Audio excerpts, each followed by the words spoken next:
So I was gonna make a new video of how I did everything, but I did mention a few times that you don't have to drop the cradle or pull the motor, but you actually do. So with that being said, you do have to pull the motor, drop the front cradle, do this clutch job. Thank you. Oh man, just the other day, $300 fell out of my pocket, went to my car, bro.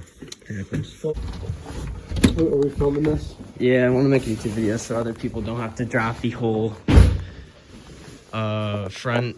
What's it called? Subframe? No, there's another word for it. The front subframe, engine, transmission, everything, suspension pieces. Oh, no. Bro, I don't know. It's the word, bro. It's the thing. The thing. Well, this is a video in the 2008. This will work for most Tiburons, I'd assume as well. I'm guessing the 4-cylinder, right? Any 4-cylinder, I think it would work. Right. Hopefully, it works on yours. I know if it works on if it works on this car, then it's gonna work on second-gen Tiburons at all. Right. So all I've done so far was take out the air and like the intake, and the battery. You need to get it colder, anyways. Yeah. But yeah, all I took was the air pieces and air stuff. Oh yeah, I wanted you to hit the brake. Well, project car. It squeaks a little bit, bro. A little bit. But yeah, all I took out so far was the battery and the air intake and box. Is that on 4 jack stands? Yeah, we're on 4 jack stands. Oh yeah. Good one, man. Good one. And a jack's in the back too. I didn't trust the other jack stands. Leave that there because the struts don't work. So you just do one of these guys and Solid. It buffs out. Buffs out, yeah.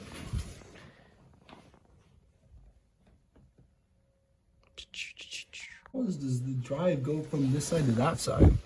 What? How does the drive go from this side to that side? The drive. The axle. Drive. Axle. Yeah, no kidding. But like, it's because the other side have a thingy. oh, is it connected to the I think so. Well, basically, we gotta remove the rotor, caliper, castle nut with the, I forgot what that thing's called. I know what it's called. Pin? No. It's a pin. It is a pin, though. I have, what are they called? I literally just heard of the other day, too. Cotter pins, yeah. Cotter pins. Yeah. Yeah, so you gotta remove the castle nut, cotter pin, rotor, brake caliper. They said to disconnect your ABS line, wheel speed sensor. Take out the strut as well. Might as well, dude. Seriously. Do some coilovers. Dude. But you yeah. can't afford that. Man! But yeah, disconnect all that stuff and we'll be right back. Alright, so on both sides, you gotta take the axles out. So I've been doing that for a little bit. First thing I gotta do is take that, I'm not sure if I said this in the previous video, I'm not editing. Trans fluid started leaking out. But you gotta take this castle nut off. It's gonna be right in here, right? You got the pin, I forgot what it's called. There's a little pin that goes through this hole right here. Yeah, take that out, undo this castle nut. Right, it's easy to do it when your tire's on, but I got this tool right here. Basically, yeah, so you're gonna take that castle nut off, right? First thing. And then after that, you're gonna wanna loosen your outer tie rod castle nut. It's got the same little cotter pin, that's what it is. It's got a cotter pin, you're gonna cut that. I cut it and I pulled it out. So yeah, you're gonna do this one first. That will be right there. Loosen that out. Keep the parts together. Then you're gonna do your outer tie rod, take that one off. At that point, you're gonna have these 2 bolts up here. They're gonna be on the suspension piece, and you're gonna wanna take those off. Once these 2 bolts are out, so for the Tiburon, right, the specific model, I have an ABS sensor here. You're gonna unbolt this. It's gonna be right here, and then unbolt up top as well so it doesn't rip. I ripped the other side, not thinking about it. And then after that, you're gonna pull this out. And mine was pretty loose, so you're gonna pull this out. I didn't show. Where's the camera at? Okay, right there.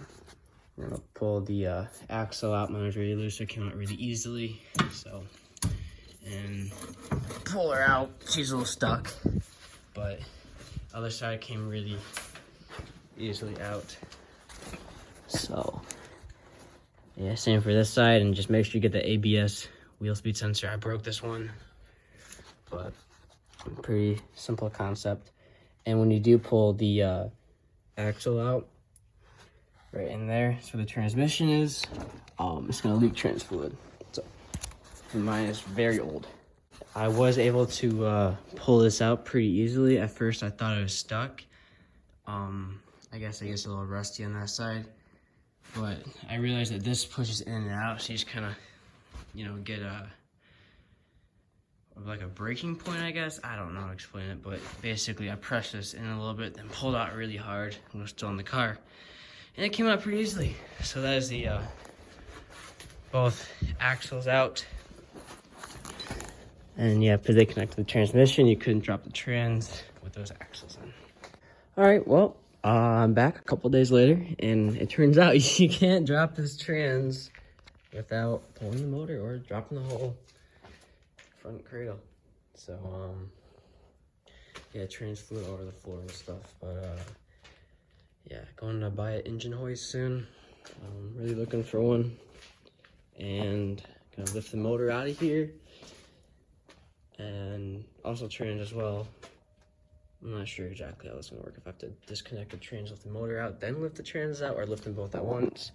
Looks like there should be enough clearance on this side, but not 100% sure. Never really done that before, so